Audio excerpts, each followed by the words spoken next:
Good evening, boys and girls, and welcome back to Project E91 M Sport. Oh mate, I'm not that guy that up badges a car, but the M Sport does look much better than the normal one.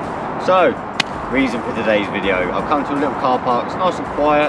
No, I'm not about to send it in circles, but I am going to break down sort of how much I've invested in this and how much it's cost me since the start of it. You know, if anyone wants to get into doing their own DIY, I swear by it. You know, I'd rather pay for my own knowledge and potential. You know, you got to make mistakes along the way to learn how to do new things. Nobody was a professional at their trade within one day.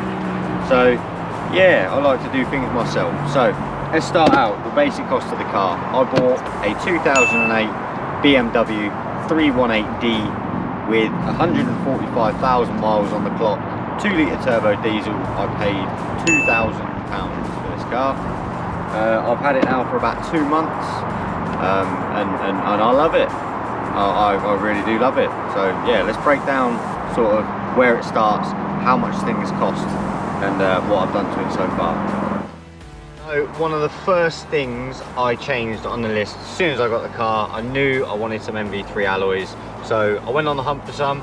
I didn't want to buy some brand new because I knew I wanted to refurb them in a different colour. So I went with the original BMW Jet Black, paint code 668, and then in the clear coat itself, I put like purple, midnight purple flake, so 0.06 micron, and that went in the clear coat 3 times, and then I've lacquered over the top of that again twice. So when the sun shines on these, they really do look amazing. So how much did these cost me? So I am going to put a little running count along the way as we go along, somewhere in the corner of the screen, currently sitting at £2,000. So these cost me £150. I'll also insert a photo of how they looked when I first got them, and you know, a few photos of the stages of the refurb process. But we paid £150 for these. It was a set of 6, so I got the 9J rears and the 9.5J, but I went with the 9.5J ones for my preference, a little bit wider. It does have spacers on as well, so I've got 15mm spacers on the rear and 20mm spacers on the back, just to bring it out to that arch. So the paint to refurb these wheels, I had to get the undercoat, I had to get the jet black and the clear coat. This was all 2K, all with hardeners and stuff like that.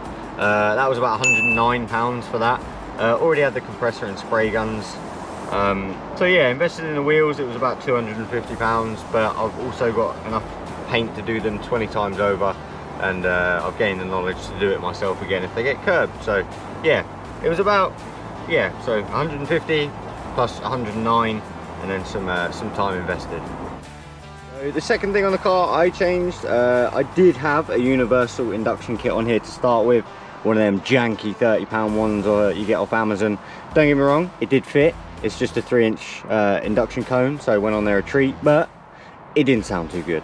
So we have sacked that off, that's gone in the bin, and we have replaced it with a Pro Ram Air induction kit. So there's not much messing about with these M47 engines. They're pretty bang on in terms of like swapping out your induction kits and stuff. Because most cars, the problem comes with the MAF sensor. You know, once you start pissing around with this tubing, the MAF sensor goes, you have to start adding your own like tubing into the MAF sensor, into your existing induction kit tubing. It's just a lot of messing about that realistically can be avoided with this model of engine. So it is literally just take your old air filter out, pop a cone on, stick a little bracket to stop it falling and shaking about everywhere, and enjoy the noise. So this set me back a grand total of £30 for the original one, and this Pro Ram one was £44. So yeah, great little bit of noise, great little cost for it if I'm honest. Now we move on to the bit that I got the most enjoyment out of, which was swapping out the old shitty bumpers and replacing it with the M Sport ones. That's what I thought, until I actually started to do it and realised how much of a, it was absolutely awful trying to get the parts from 2008, almost 20 years on, that weren't shagged, cracked, held together with zip ties, or half of it was missing. So luckily I had a friend, shout out to my man Rory, come through. He was braking an E90 luckily, and he messaged me, he was like, I've got the M Sport bumper sat here mate, if you can come to me and get it, it's yours. So for 60 notes, that's how much the original bumper cost me. It was in the wrong colour, I believe it was in like metallic gunmetal grey, so we sanded that back, we sprayed it, Luckily it comes complete with all the fog lights, all the grills. We sprayed those as well, so it looks absolutely beautiful if I do say so myself now. So for the bumper cost it was £60. For the paint to respray it was £48. I already had the primer, so I only had to buy the Titan Silver, which I think is paint code 317 or 564, something like that. But yeah, that was £48, and then it was just a time and effort again. And then we got the little splitter lips that go on the bottom. They cost me £44. They're just some tat off of eBay. I did have the bottom splitter on it, but it looked a bit too tacky and shabby, so I was like, yeah, I don't want that. Also included in the front bumper, we had to buy the under tray from an M Sport. £114, that is.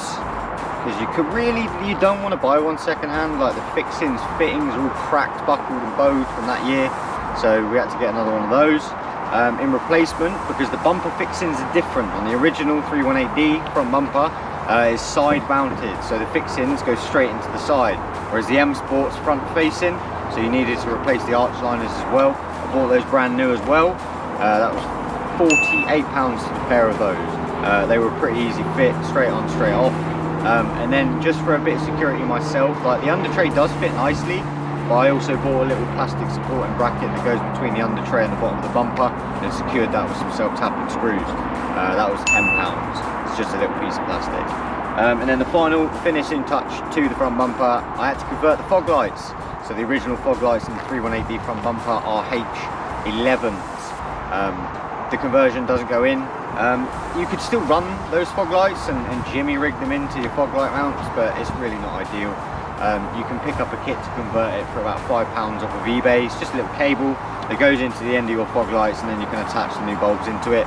The conversion you're looking for is a HB4. I decided to go with the super yellow bulbs just because I think they look nice.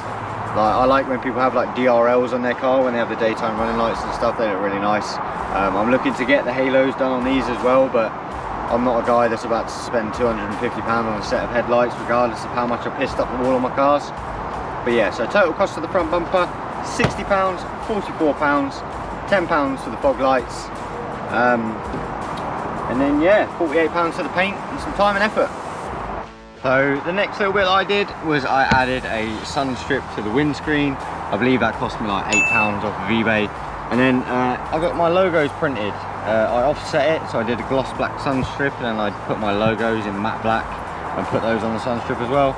I think it looks alright for like what, £10, easy.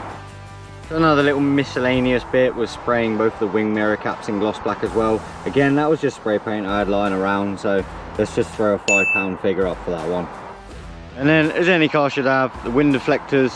I'm sick of hearing that horrible noise as you're driving down the motorway or wherever you're going. So for the sake of 20 quid, it's an easy upgrade. So that is it. Well, not it, but as much as I wanted to do for like the bodywork. Also, on the way home from work yesterday, van driver decided to like swerve into me. So I had to mount the curb and pretty much destroyed the passenger side front alloy. So we're gonna have to do a little touch-up refurb on that. So we'll do some more content on that. But yeah, we'll throw the grand total up on the screen now of how much this did end up costing us. But there, as I said, that's it for the bodywork. Now we're gonna start working on the engine. I have inquired about getting like stage 1 remaps and stuff like that. I think you're looking at anywhere from like 150 to £200. Not too sure on the gained horsepower or if anything is worth it. I am having to clean a DPF out at the minute, so I'm getting that done either next week. Tried to do the regen myself, but yeah, that's all that's wrong with it. Do you know what I mean? It's just general wear and tear. I don't drive it enough. You know, if you have a diesel, you really do need to be driving it some distance, keeping it clean, keeping it nice and filtered. But yeah, I don't really drive that far in it, to be fair. So yeah, I do want to change the exhaust as well, like a couple of deletes, make her a little bit louder. But yeah, that's all we're going to be doing for this video. But do thank you very much for tuning in to pretty much this entire series when I did start out with wheels and everything else that I was doing on the car.